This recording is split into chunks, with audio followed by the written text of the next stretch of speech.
The ratio is a comparison of two quantities that have the same units. अब इन दोनों के units क्या होने, सेम होने. ऊपर माइल्स होगा तो नीचे भी माइल्स होगा, न्यूमरेटर में माइल्स, डिनोमिनेटर में भी माइल्स. ठीक है. इसके तीन चार तरीकों से हम लिख सकते हैं. एक लिख सकते हैं 2/3, so इट्स अ फ्रैक्शन.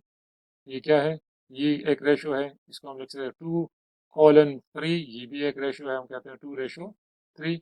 और हम वर्ड में अगर लिखेंगे तो 2:3, तो ये भी रेशो की एक फॉर्म है. ये तीन रेशो को रिप्रेजेंट करने के लिए यूज होती है. आप कोई सा भी यूज कर सकते हैं, आप किसी को भी देख के कर सकते हैं कि कौन सा वाला यूज हो रहा है. So the units such as hours, miles और डॉलर्स, किसी में भी आपकी रेशो आ सकती है. ठीक है. इस तरह यहाँ पे लिखा हुआ है, according to the most recent census, there are 50 million married women in the United States. 30 million out of these women work in the labor force. So इसकी अगर आपने रेशो निकालनी है, 30 million divided by 50 million निकाल देंगे और इसको simplify कर देते तो all the zeros goes with these zeros. So the ratio is 3/5, और आप कह सकते हैं 3:5 or 3:5. That means कि 3 out of 5 married women are working in the labor force. ठीक है. Okay, they can ask you 30 millions of the 50 million married women in the country work in the labor force. We can calculate the number of married women who do not work in the labor force. तो आपने क्या करना है, simple 50 में से 30 minus कर दें, तो लेफ्ट इज 20 मिलियन. तो 20 मिलियन जो है वो काम नहीं कर रही आउट ऑफ 50. ठीक है. तो अच्छा, उन्होंने अगर पूछा हो ना कि कितने काम नहीं कर रहे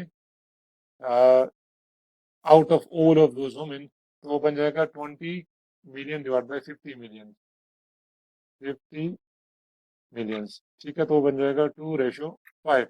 लेकिन क्वेश्चन ने पूछा कि the ratio of the number of married women who are not in labour force to the number of women who are, number of married women who are, तो जो काम कर रही है वो कितनी है, तो 30 मिलियन है. जो काम नहीं करी है लेबर में वो कितनी है, 20 है. तो उनकी रेशो क्या बन जाएगी, अगेन ये जीरोस कट जाएंगे, आपके पास आ जाएगी रेशो 2:3, या 2:3 को भी आप 2:3 बोलते हैं और 2:3 भी लिख सकते हैं.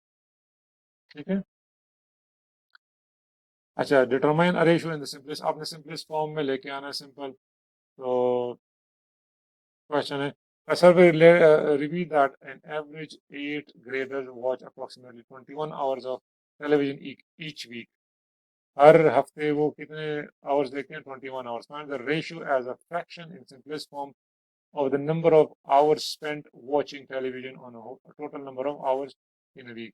तो total number of hours कितने होते हैं, आपको पहले ये पता होना चाहिए. total number of hours week में कितने होते हैं, आपके पास 24 आवर्स होते हैं एक दिन के अंदर, और वीक के अंदर कितने डेज होते हैं, 7.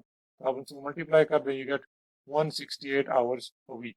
वीक के अंदर आपके पास कितने आवर्स आ गए, 168. अब आउट ऑफ दीज 168 वो कितने आवर्स यूज करते हैं TV, how many hours they use for TV, 21 hours.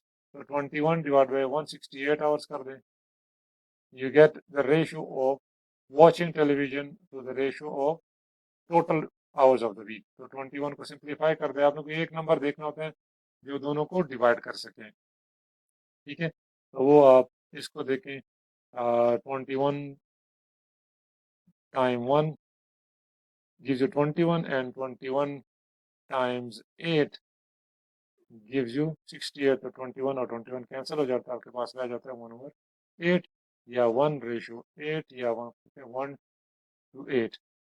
That means कि वो 8 आवर्स में से 8 आवर्स में से 1 घंटा वो किसको देते हैं, टीवी को देते हैं. Out of 8 hours they watch TV for 1 hour. So 1 out of 8 they watch TV. ठीक है. Similarly, you can check this one as the same as the previous question. According to the national low income housing, the minimum wage is 5.15 per hour. और आप कितने hours काम कर सकते हैं, 120 hours per week. एक वीक में आप 120 आवर्स कर सकते हैं. And the rent on average is given. बाकी सारी डिटेल्स इतनी इंपॉर्टेंट नहीं है. And be with in the federal standard of percent of the income of housing. Find the ratio. अब ये चीज important है. Find the ratio as a fraction in simplest form of the number of hours of minimum wage. Minimum wage के जो number of hours है उसकी worker would spend working per week to total number of hours in a week. अब कितने hours minimum वो काम कर सकते हैं? 120 hours कर सकते हैं.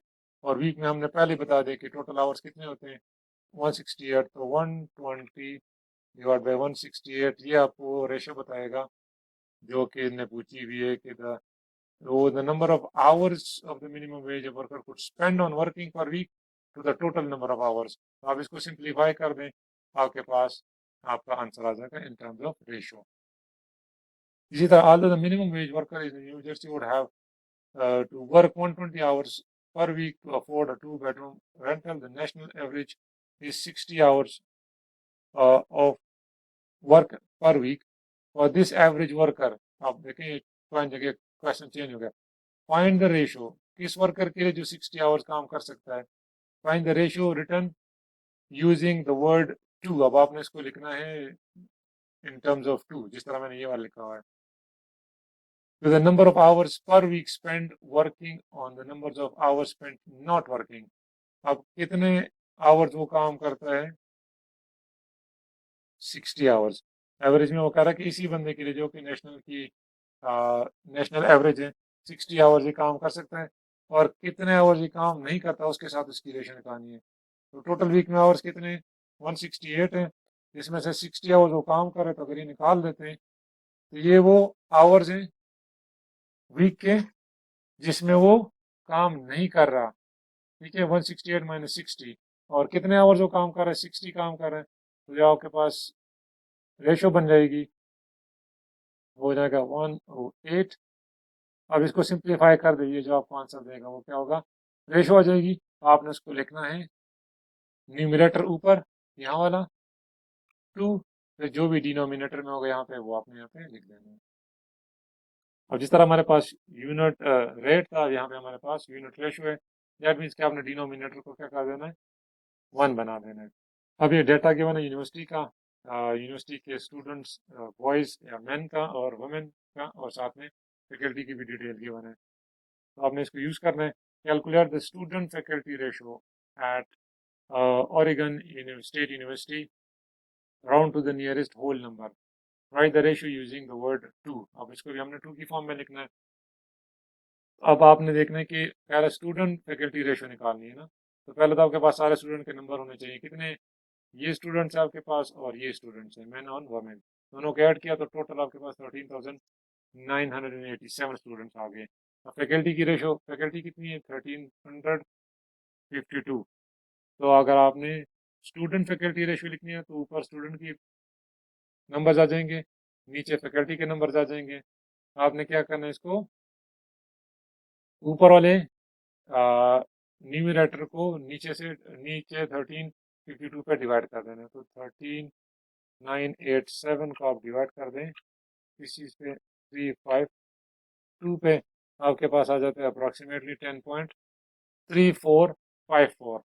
अब उनने कहा कि आपने इसको क्या करना है राउंड ऑफ करना है. तो ये 10.3 है. तो ये होल नंबर में क्या होगा 10. ये आपका बन गया 10:1. तो हम इसको लिखते हैं 10:1. ये यहाँ पे लिखा हुआ है. तो जो दैट मीन्स कि 10 स्टूडेंट के लिए एक फैकल्टी मेंबर है. और सेम क्वेश्चन अभी आया है कि student calculate the faculty ratio of the university of Oregon. अब जो दूसरी वाली यूनिवर्सिटी है इसमें आपके पास ये स्टूडेंट हैं और ये इन दोनों को ऐड कर दें. फैकल्टी इतनी है तो नंबर ऑफ स्टूडेंट को डिवाइड कर दें नंबर ऑफ फैकल्टी पे आपको पास आ जाएगा कि कितने नंबर ऑफ स्टूडेंट्स के लिए कितने नंबर ऑफ फैकल्टी हैं.